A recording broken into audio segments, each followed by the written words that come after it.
Kinumpirma ni Senate Committee on Justice Chairman Senator Kiko Pangilinan na naipresenta na sa Senate Plenary ang panukalang Independent People's Commission at handa na silang sumailalim sa interpellation sa susunod na linggo. Bilang isa sa sponsors ng IPC bill, naniniwala si Pangilinan na ang pagre-resign ni dating DPWH Secretary Rogelio Singson sa Independent Commission for Infrastructure o ICI ay hudyat na dapat nang ipasa ang IPC upang matugunan ang kakulangan sa kapangyarihan at resources na kinaharap ng ICI.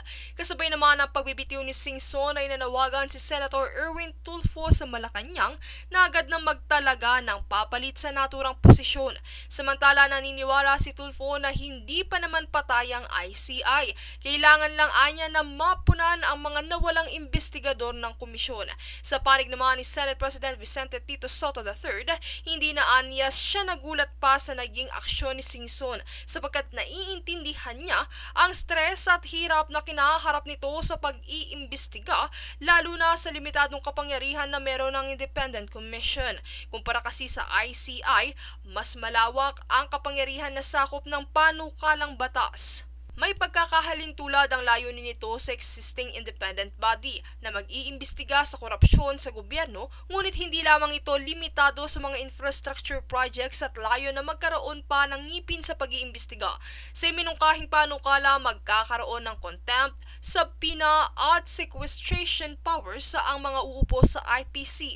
Bibigyan din ng kapangyarihan ng komisyon na sinabi ni Pangilinan na magsisilbing People's Watchdog na magsampa ng kaukulang kaso laban sa mga opisyal at empleyado ng gobyerno na humahadlang sa investigasyon.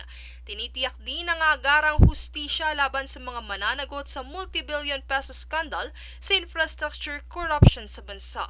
Sa ilalim din ng komisyong ito, bubuo ng 5 miyembro, kabilang ang isang chairman na dapat ay isang retiradong mahistrado ng Korte Suprema, habang ang iba pang miyembro ng komisyon ay dapat na isang sertipikadong public accountant, isang engineer or architect, isang kinatawan mula sa isang kagalang-galang na non-government organization at isang kinatawan mula naman sa akademya na may expertise sa reforma sa pamamahala.